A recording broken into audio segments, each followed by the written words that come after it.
अभी तक विषय चल रहा है जीवन के अंदर मन की महत्वपूर्ण भूमिका, जीवन अर्थात आत्मा और यह भौतिक शरीर जो दोनों शरीरों के मध्यस्थता करने वाला मन।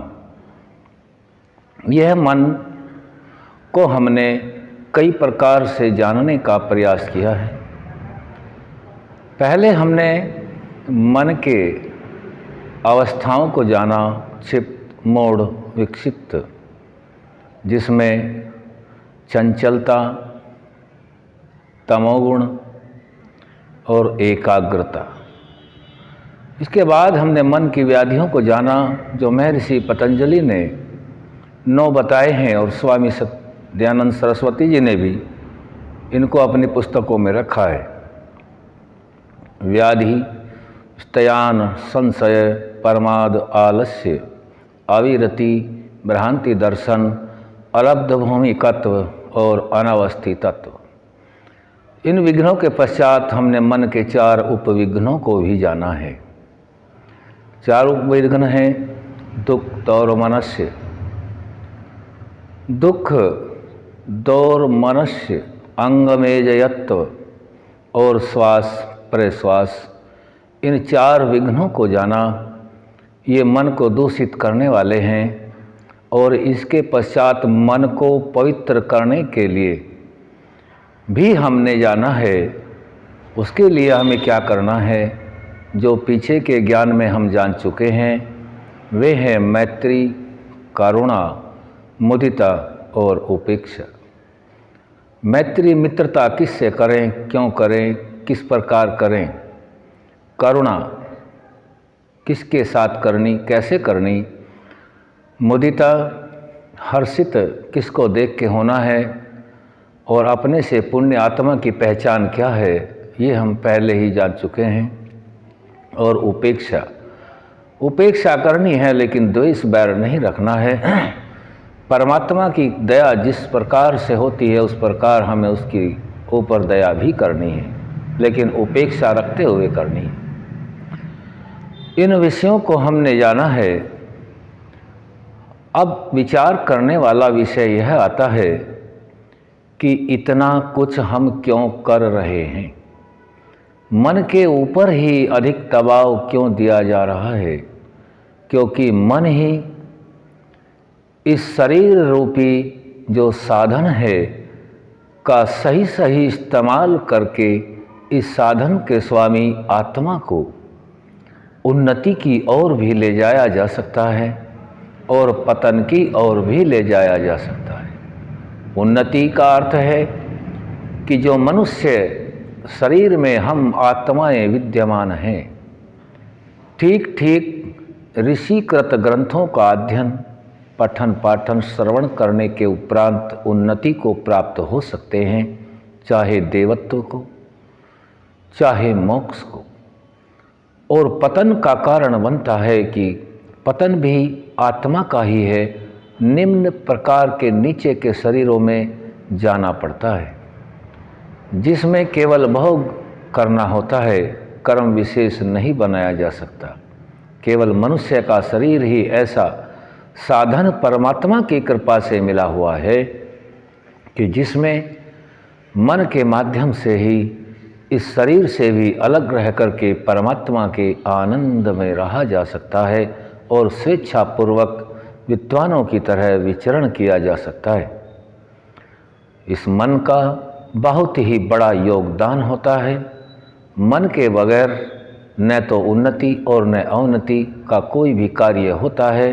सभी कार्य इंद्रियों से होते हैं, चाहे वह ज्ञान वाली हैं, चाहे वह कर्म वाली हैं। इन सभी इंद्रियों को संयम में रखना और संयम में रख के चलाना परिणाम अंततः आत्मा को भुगतना होता है। इतना प्रयास हम इसलिए कर रहे हैं ताकि हम और अधिक उन्नति को प्राप्त हों। यदि मन प्रसन्न नहीं है, मन पवित्र नहीं है, तो उस सच्चिदानंद स्वरूप परमात्मा का सानिध्य प्राप्त नहीं हो सकता है।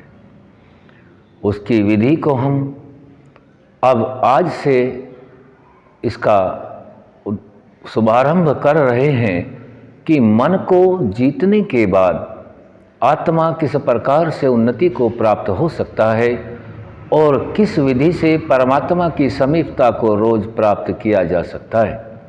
समय चाहे जितना लगे, इसमें हमें कोई किसी प्रकार का द्वेष नहीं होना है, न ही चिंताग्रस्त होना है, क्योंकि मनुष्य को केवल कर्म करने का अधिकार है और फल भोगने में मनुष्य परतंत्र है। अब दूसरी तरफ देखें तो कर्म का फल देने में ईश्वर स्वतंत्र है। जो अन्य आत्माएं हैं, मेरे से अलग और सभी आत्माएं, जितनी भी आत्माएं हैं, सभी के पुण्यों का फल देने में परमात्मा स्वतंत्र है। वहाँ किसी का कोई भी दबाव आदि सन्निकटता सन्निकटता नहीं है, केवल आत्मा के साथ अपने संचित कर्म हैं। उन कर्मों को जब भी वह दग्ध कर देता है, कर्म बनना बंद हो जाए, तभी वह परम पद अर्थात मोक्ष और आनंद को प्राप्त कर लेता है। उसकी प्राप्ति के लिए हम सभी को यह योग्य होता है कि सबसे पहले मन को जाने और इस भौतिक शरीर के बारे में जाने। इस भौतिक शरीर का जो स्वामी है वह आत्मा है, उसके बारे में जाने। जब तक मन और शरीर में इंद्रियों का स्वामी मन, शरीर के जो द्वारा किए गए जितने भी कर्म, उनका कर्ता और भोक्ता आत्मा, और शरीर का एक साधन के रूप में प्रयोग करना, इतना ज्ञान श्रद्धा से प्राप्त करने के बाद परमात्मा की ओर बढ़ा जा सकता है शुद्धता के साथ। यह ऋषियों का निर्देश है। जिन ऋषियों ने हमें ग्रंथों को दिया, शास्त्रों को दिया, अपने कथनों को दिया, ऋषि ब्रह्मा से लेकर जैमिनी पर्यंत, महर्षि दयानंद पर्यंत जितना भी ज्ञान हम प्राप्त कर सकते हैं, उसका निष्कर्ष यह निकलता है कि मन को पवित्र करना है।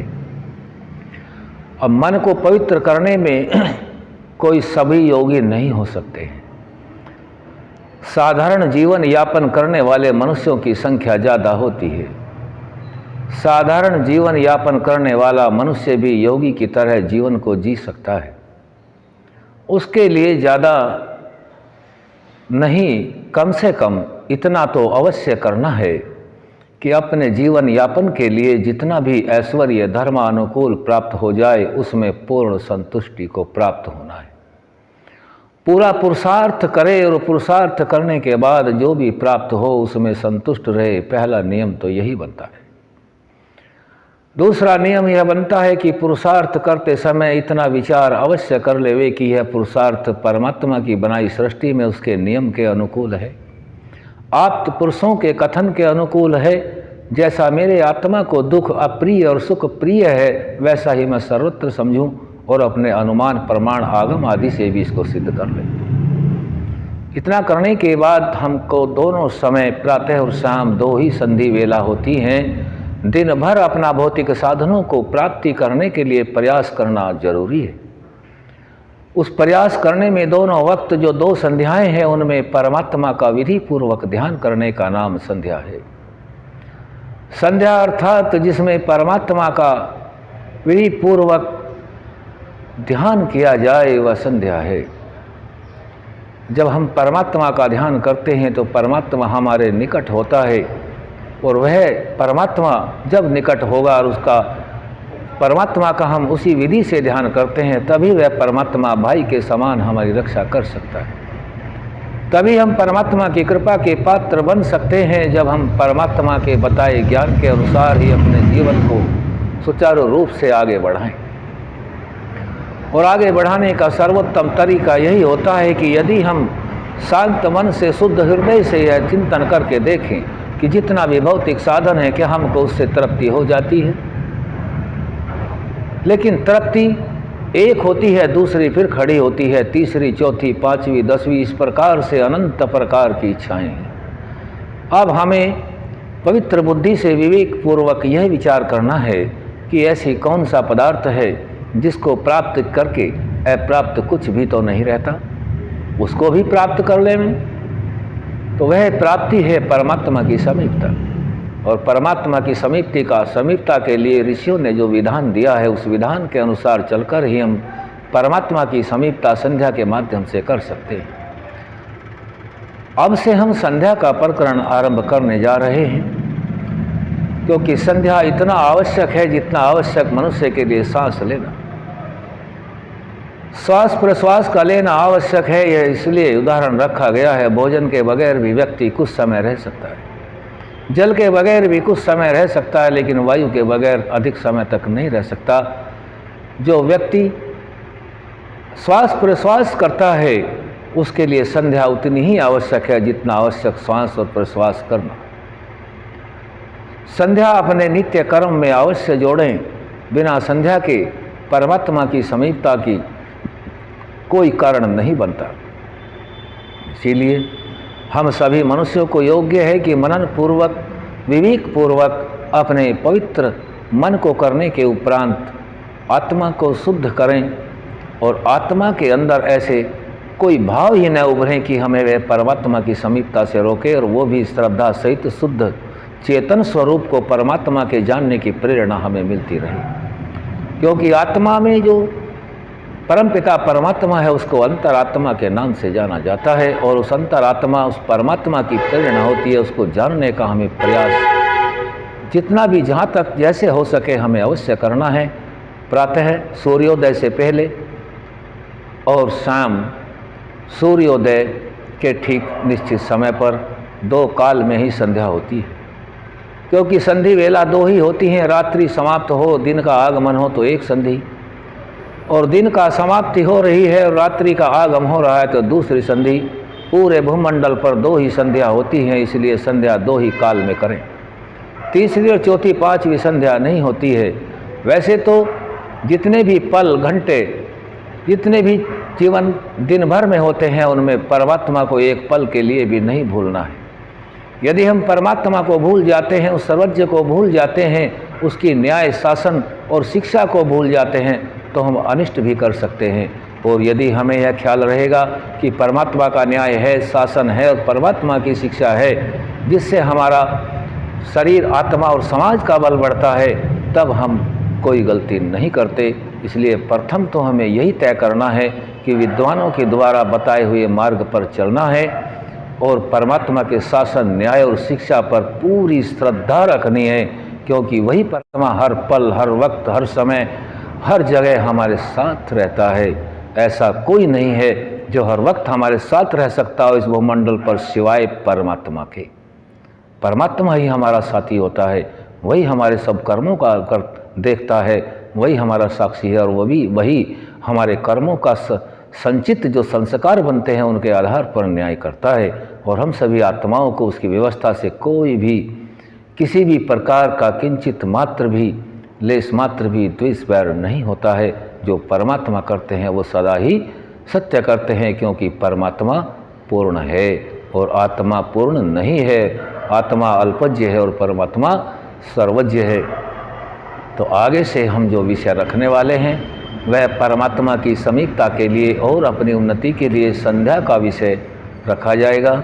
आज हमने थोड़ी सी भूमिका रूप में यह बातें रखी हैं ताकि हम सभी मनुष्य जाति का कल्याण परमात्मा की समीपता से हो सके। उसके सही और शुद्ध चेतन स्वरूप को जान करके हम सभी को संध्या 2 काल में अवश्य करनी चाहिए।